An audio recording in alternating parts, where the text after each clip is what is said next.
Alright, what's up, people? Today, I want to talk about how to sit down and actually write, how to sit down and actually work on your music, your art, your novel, whatever it is that you're currently procrastinating right now. I think if you're anything like me, I think we put a lot of this pressure on ourselves to sit down and to get like a 4 to 8 hour chunk of creative work done on our off days. If you have like a regular job, right? Block out the whole day and just spend the whole day writing music, making art. And I'm here to tell you that, like, especially if you're just starting off, that's super unrealistic and I would say even counterproductive. And I think that putting all this pressure on yourself is the enemy of your creativity, right? Because this is supposed to be fun, right? We got into this because it was fun. We're doing it to have fun and to express ourselves and to connect with the people around us, to connect with the present moment.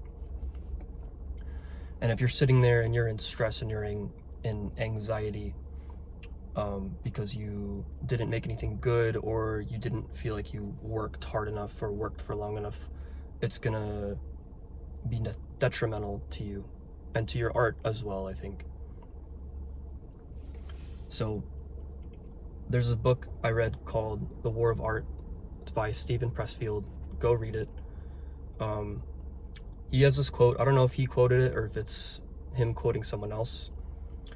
But he said that the art of writing is the art of applying the seat of the pants to the seat of the chair. And basically what he's saying is writing isn't actually the hard part. Like, it's getting to sit down at your desk and be with the attention of sitting down to write and sitting down to make progress on whatever it is that you're trying to create. And in my 8+ years of being a creative person, doing this as my full-time life's purpose, I would say that's 100% accurate. And I'm gonna share with you like how I went from being someone who only creates when I felt like it and only creates when I felt like I had the energy to now being someone who creates pretty consistently, like 1 to 3 hours a day. And it's like anything else, it's a habit. It's like going to the gym. It's like first of all, you gotta take all this pressure off, right? You gotta go into it and let go of your expectation that you're gonna make anything good, because on most days you're probably not gonna make anything that great, but it doesn't matter, because you showed up and you clocked your hours in, and then you clocked out, right? You gotta go pro. You gotta treat it like a job to some extent. So yeah, you want to show up, make it like fun and easy. If you need to switch up what you're doing to make it exciting for you, if you need to produce another genre, if you need to write a completely different genre of literature, just keep it fresh. If you're getting burned on something, it's your intuition telling you to move on to something else, and juggle a few different projects at any given point, and that way you always have something to focus on and to work on that's going to pique your interest, right? Because I think creative people, a lot of us, we're kind of like, you can sit down and work on something sometimes, like if it's something you really want to do, you could sit there and you could do it for 12 hours, right? But if you don't want to do it, nothing you do is going to make you sit down and do it, right? So finding whatever it's going to like fire off that spark in you to go into to create that thing. If it doesn't come naturally, if it doesn't shoot out of your soul like a rocket, Hemingway said, don't do it, right? So take out the pressure, find something that's important to you, find something that's like currently capturing your interest, and vary it up. And then thirdly, break it down. This guy's moving his trash can right now. Just break it down stupid simple. You got to break it down to a stupidly like a laughable amount of effort. Like literally sit down and open Ableton for 1 minute, right? 5 minutes, 10 minutes, you know? Make it like so simple that you could stick to it every single day. Find whatever the lowest weight that you can lift and do that every single day. And do that for a month, bro. And I'll tell you what happens is after a month of doing it every single day, whether you want to or not, you just say, I'm gonna work on my music, I'm gonna work on my art for 1 minute, 5 minutes, 10 minutes, right? Do that for a month, and what you're doing is you're reinforcing this identity of like, hey, I actually can do this. I can do creative work. I'm a person who can show up and who can get things done every day, no matter how I feel or not, right? You're giving yourself the identity of a creative person, of I sit down and I create every single day. And that should be your goal, is to get that firmly into your subconscious, into your identity as a person. If you want to live a creative life, if you want to make this your livelihood, if you want to make this your life's purpose, you know. So make it stupid simple and stick to it.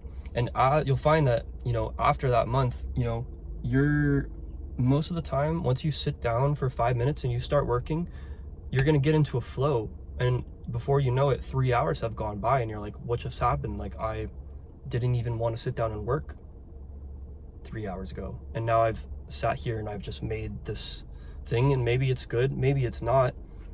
But once I've made it, don't bounce it, don't listen to it, don't keep listening to it, right? You close your laptop, you put your stuff away, you go do something else, go move on, and then don't think about it for the rest of the day. Come back to it tomorrow. I notice, like, if I'm working for too long, now I start to notice when I'm working for too long, it's when I start listening to the track more than I'm producing the track. When I start working on the artwork more than so when I start looking at the artwork and criticizing it more than I'm actually adding to it, that's when, you know, okay, gas tank is empty, let's wrap it up, let's move on. And then go and do something else. Then go and inspiration farm, go do something that's going to make you excited to sit down and write tomorrow. So 3 things, just to reiterate: do what's grabbing your interest, right?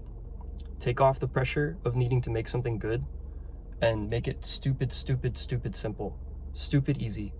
It should be something that even a 5-year-old could do. It should be something that you can do on your worst day, right? Find the lowest amount of time, we call it an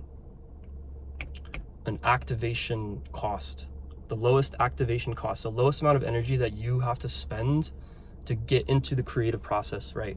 So whatever that is, whether it's 10 minutes, whether it's an hour, whether it's literally 30 seconds of you know, doogling around in your DAW, do it every single day, and make a checkbox, make a tracker, and check that off every single day on a whiteboard, on a piece of paper, whatever. Because as you do that, you're checking it off and you're getting dopamine from it, and it's reinforcing the identity of, oh, I'm showing up today, I'm showing up, I'm logging the hours. Stop waiting to be perfect, right? You're never going to be perfect, so stop trying to be. Your art's never going to be perfect, and that's what makes it beautiful, that's what makes it human, right? And stop waiting before you have the next piece of gear, before you have the next piece of equipment that you need. Don't procrastinate. Don't wait until you have everything perfect and everything laid out that you need to create. If you don't use what's immediately at your disposal in the present moment to create, to satisfy your obsession to create, then you're not being an artist. Being an artist is, I have to get this out no matter what resources are limited, no matter how little energy I have, it will just naturally come. And the more that you create, the more that well of energy in you is going to keep cycling and keep growing, and you're going to find that you'll wake up in a year after having done this, and you're going to be able to sit down and you're going to be able to create for 3 hours a day, create for 8 hours, you know. And I hope that you take away from this, like, we're shooting for sustainability. We're not shooting for you know, being this crazy 12-hour a day creative monster, right? There's people like that for sure. Some of them are, you know, outliers, but I would say that even the majority of the most successful creative people, they don't work, you know, 12 hours a day the entire year, right? They don't do that for 5 years, 10 years. They might do it for a short period of time to work on a project, but that's not sustainable for, I would say, most artists.